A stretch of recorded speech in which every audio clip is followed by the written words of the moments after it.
Christian, Nebraska Cornhusker football, my man. We got a fucking problem here. Last week, the Indiana game, I'm sure you watched it. I know my fellow Husker fans tried to watch it, maybe turned it off at halftime, but it was ugly, Christian.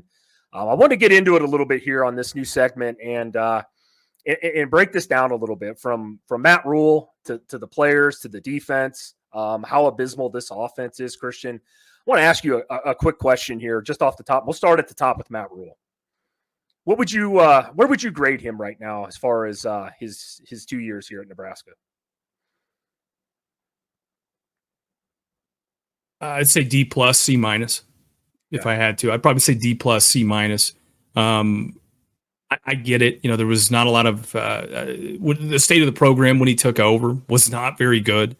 You know, so he's doing the best he can. But even within that, you know, you go back and you look at some of these games and some of these coaching decisions that we've seen. And Chris, I know you're going to talk about it here in a minute, but just, yeah, it's not been good in some of these games. And it's just at a certain point, you got to wonder. I get it. You know what I mean? They're having a good year this year, but we got to talk about what's getting ready to happen, Chris. And we're going to get into that. I want to throw it back down to you. Yeah. You tell me. What would you grade him? I'm right there with you. Probably a D minus, to be completely honest with you. And if you guys don't know, I wasn't like super sold like everybody else was on Matt Rule when we hired him. I do think he's done a good job as far as the program goes and being the face of the program. He's a damn good guy. I do believe he wants to win. I do believe he cares about the program. That's more than I could say about Scott Frost, who was our past head coach. So I'm not going to get into that here today, but yeah, you touched on it a little bit going forward here. You know, you guys remember last year, and I don't want to talk about last year, but you know, we had won 5 games and we had 4 games left on the schedule. We needed one for the bowl win, right? And or go bowling, excuse me, which we haven't done since 2016, Christian. And that was kind of the goal this year in year 2. Let's make a bowl. But last year we didn't win a single game in November. We lost all 4: Maryland, Michigan State, Iowa, Wisconsin. Lost all 4 of them. So we didn't go to a bowl game. Goal this year, like I just mentioned, go to a bowl game. You know, we won 5 out of our first 6. Looks good. You know, we run into a buzzsaw, which was Indiana last week. I want to ask the Nebraska fan, you guys can let me know down in the comments below, and I'm not trying to sit here and shit on the Huskers, but I'm going to be completely honest and real with you guys. Will we win another game? I mean, honestly, will we win another game to the end of the year to go bowling? I would like to know what your guys' thoughts are about that, because you guys can see the schedule here. We're not beating Ohio State, okay? So it's just, I don't think anybody with half a brain thought we were going to beat Ohio State this year. But UCLA has gotten better. Christian, I think you would agree from week to week that this is probably our next easiest opponent, if you will. But USC, they haven't been hot, but they're a plenty capable team. You'd like to think that they're going to start playing better. And then obviously we run into Wisconsin and Iowa. Now, Wisconsin has owned us. We've beat them one time since joining the Big Ten in 2011. And Iowa, I believe, holds like some 9-3 edge over us the last 12 years as well. This isn't good, Christian. I want to kick it to you. I want to ask you this question, Christian, before you go down the road that you're going to go down here too as well. Do you see the Huskers winning another football game from here on out? I do. You know, I personally do. I think they can win, you know, 1 or 2 more of these games. You know, whether it be UCLA, whether it be Wisconsin, whether it be Iowa, whoever you want to throw in there.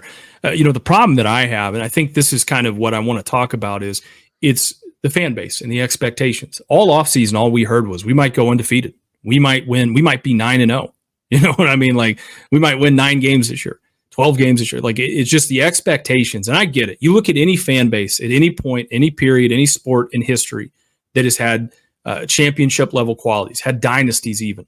Not even just dynasties, but just won championships. You know, you look at Alabama, you look at Georgia, you look at Michigan, Ohio State, you know, you look at Florida State, you look at whoever you want to look at, right? You look at those fan bases. There's an almost an arrogance, almost a confidence, a cockiness that you start to develop. You know, Georgia was the humble, you know, greatest. You know, I mean, they weren't the greatest fans in the world, but I remember growing up, Georgia fans were nice. You know, we were great fans, you know, whatever. And you start winning those championships and you start to get a little arrogance, a little cockiness to your swagger.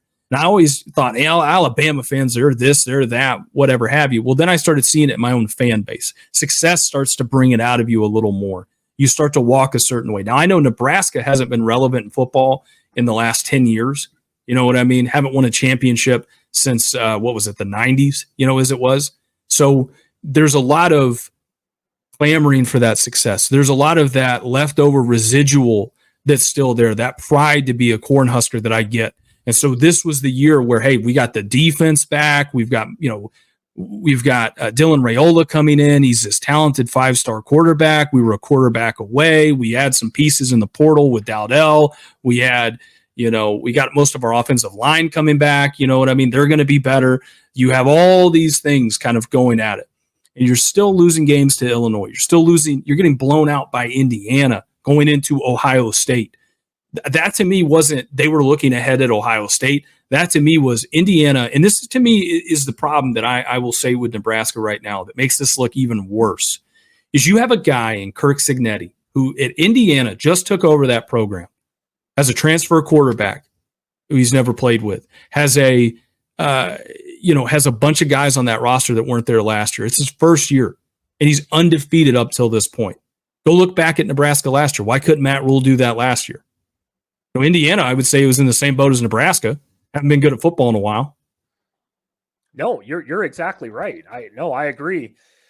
And I'm gonna the elephant in the room is the effing offense, man. It has been so atrocious for a team that returned a majority of their starters, and this offense has been terrible. Now, I don't want to hear, and I do read online press clippings and shit like that. People blaming Dylan Raiola. Dylan Raiola, we told you guys over here all year, he's going to have some really good games. He's going to have some really bad games. He didn't play well last week. Now, why is that? One, he's a true freshman. Two, the offensive line sucks. The pass blocking was atrocious. Now, credit Indiana and their defense because they are pretty damn good. But when you cannot run the football, we are 99th in the country in running the football. You become one-dimensional. Now everybody wants to tee off on you, and you become super predictable, right? I mean, this is very obvious. And you saw it right in the first quarter of this football game. We could not establish the run, Christian. And it's embarrassing. And this is what I want to bring it down to. I know Satterfield. I'm not sold on the offensive coordinator, Scott Satterfield, at all. The play calling to me, I know Nebraska fans bitch and moan all the time, but the play calling was atrocious last week. And I also want to place the blame where it needs to be put on is Matt Rule. Matt Rule has gotten out coached several times in his 2 years here. I said this last year. I called a lot of shit from the Nebraska fans about clock management, play calling. You've seen some of the personal fouls, which I do bring back to the head coaching and disciplinary type of things. Sloppy play. We saw it against Illinois, especially in overtime. I mean, we can bring up a slew of things here, Christian, but Matt Rule's got to get better. And here's the problem. This is year 2. This is supposed to be the turnaround year and why we hired Matt Rule and why we're paying him the salary that we are paying him. I'll be honest with you, Christian. Last week's game, we picked it over here that Indiana would win that football game. We caught a lot of shit from Husker fans saying, we're haters. We don't know what the hell we're looking at. Indiana's played nobody. Well, Indiana still hasn't played anybody, if you want me to be completely honest with you after that game. So Nebraska's got to get better, man. I feel like I say that a lot about my team, Christian, but I'm with you 100% on this. It was absolutely embarrassing last week. I mean, it really was. To get your ass whooped that bad, that was our second largest loss ever since we joined the Big Ten last week. Yeah, and I will say this, we were both wrong, last week, Chris. We were both wrong. We picked Indiana to win, but we thought it would be a close game, and it wasn't. Yeah. I mean, even when Indiana put in a backup quarterback because, second half. That kid got hurt, Curtis Rourke got hurt, they still couldn't stop him. They still could not stop him. I mean, and that's, again, you can look at whatever statistic you want to look at. I understand, Nebraska has played Colorado up till this point. I mean, you go back, you look at it. Indiana has not impressed me. Purdue is god-awful. Rutgers, same thing offensively. The rest of these teams on that schedule, you can inflate whatever stat you want to use to inflate. You think Ohio State gives a shit about, beating UTEP week 1 or holding Colorado to 10 points or, letting Illinois beat you and over. Like, nobody, they don't care about that. Okay, the game is at Ohio State. As I recall it, Ohio State's coming off a bye week. Am I right, Chris? Correct. So in the last time they played, what happened? They got beat by Oregon, barely by 1 point. Do you think they're going to take that personally coming into this game? Oh, 100% they should. Ohio State's going to be pissed off. They got something to prove now. This is the worst case scenario for Nebraska. Nebraska coming off a bad loss. Ohio State bye week on top of not a bad loss, but a close loss to Oregon in Eugene. What do you think it does for the state of the fan base if there's two blowouts back to back? Man, you're going to start hearing the rumblings. Fire Matt Rule. You're gonna have the people saying Dylan Raiola is not it. I've already seen stuff like that. That really upsets me. Let's try not to run the kid off. By the way, you guys know this. Christian knows this as well as anybody. This kid committed to 3 different teams. He played for 4 different high schools. I want to keep Dylan Raiola. Now, I'm not saying I have some inside information here that he's leaving after the year, but you got to expect the up and downs with the freshman quarterback, especially a true freshman quarterback. If he would have been a senior last week and would have thrown those 3 interceptions, that'd be a little harder on him. But I'm with you, Dill. This isn't going to be good. The fan base, you're going to hear it because we're not right now. We're 26-point underdogs. I just looked it up. Nebraska's going to get beat by at least 4 touchdowns this week. I can almost promise you that.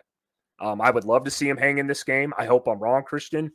But in my opinion, from what I saw, and because the offense is so one-dimensional, not to mention, Christian, we didn't talk about this either. All we heard is Nebraska's got this elite defense. They haven't allowed a rushing touchdown all year. I hope you watched last week's game.